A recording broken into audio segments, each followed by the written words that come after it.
নমস্কার বন্ধুরা, আশা করছি তোমরা সকলে অনেক ভালো আছো। নতুন আরেকটি রেসিপিতে তোমাদের সকলকে স্বাগত। আজকে আমি বানিয়ে দেখাবো অনুষ্ঠান বাড়ির মতো ফ্রুট চাটনি। এইভাবে কিছু অল্প উপকরণ দিয়েই সুন্দর এই চাটনিটি বাড়িতে বানিয়ে নিতে পারবে। এই ফ্রুট চাটনি রেসিপিটি বানানোর জন্য কি কি উপকরণ নিয়েছি তোমাদেরকে প্রথমেই দেখিয়ে দেব। এখানে আমি কিছু ফল নিয়েছি। ফলের মধ্যে নিয়েছি আপেল, আম, আঙুর ফল, বেদানা, আমসত্ত্ব। এই আমসত্ত্বটা তোমরা যে কোনো ফলের দোকানেই পেয়ে যাবে। এইদিকে নিয়েছি খেজুর আর কাজু বাদাম। এইদিকে মিষ্টির জন্য ব্যবহার করব চিনি, সামান্য লবণ। একদম সামান্য অল্প কিছু উপকরণ দিয়েই এই সুন্দর ফ্রুট চাটনি রেসিপিটি বাড়িতে তোমরা বানিয়ে নিতে পারবে। এবারে ফলগুলোকে ছোট ছোট করে কেটে নেব।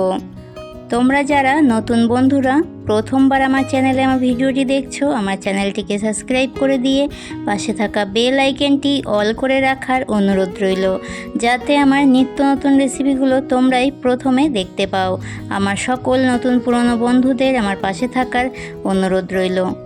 আমটার উপরের খোসাটা ছাড়িয়ে ছোট ছোট টুকরো করে নিয়েছি। এই রকমভাবে সব ফলগুলোকে কেটে নেব।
চাটনি রান্না করার জন্য ফলগুলো সব কেটে রেডি করে নিয়েছি।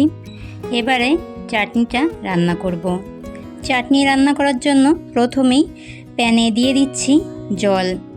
জলে দিয়ে দেব কেটে রাখা আমগুলো আর দিয়ে দিচ্ছি সামান্য লবণ। আমগুলোকে সেদ্ধ করে নিতে হবে। আমগুলো প্রায় সেদ্ধ হয়ে গেছে, খুব ভালোভাবেই আমগুলোকে সেদ্ধ করে নিয়েছি। এবারে আমটাকে নামিয়ে আমের জলটাকে ঝরিয়ে নেব। আমের জলটাকে ঝরিয়ে একটা হাতার সাহায্যে আমের রসটাকে বের করে নিচ্ছি।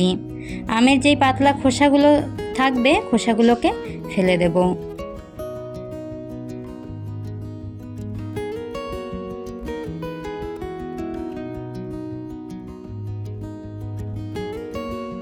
এই আমের রসটা কী জন্য এই রকমভাবে করে নিয়েছি একটু পরে তোমাদেরকে বলে দিচ্ছি। এই যে আমের রস বের করে নিয়েছি। এবারে একটা পাতলা চিনির শিরা বানিয়ে নেব। এইখানে স্বাদ মতো চিনিটা ব্যবহার করেছি। তোমরা যেই রকম মিষ্টি খেতে পছন্দ করো সেই রকম চিনিটা ব্যবহার করবে। জল দিয়ে পাতলা একটা চিনির শিরা বানিয়ে নিয়েছি। এবারে দিয়ে দেব আপেল, আঙুর ফল, বেদানা আর কাজু বাদাম। এবারে ফলগুলোকে সেদ্ধ করে নেব। বেদানাটা শেষে দিলেই বেশি ভালো হতো, আমার একটু আগেই দেওয়া হয়ে গেছে। আমি কিছু বেদানা সাইড করে রেখে দিয়েছি শেষে দেবার জন্য। এবারে আপেলগুলো সেদ্ধ করে নিয়েছি।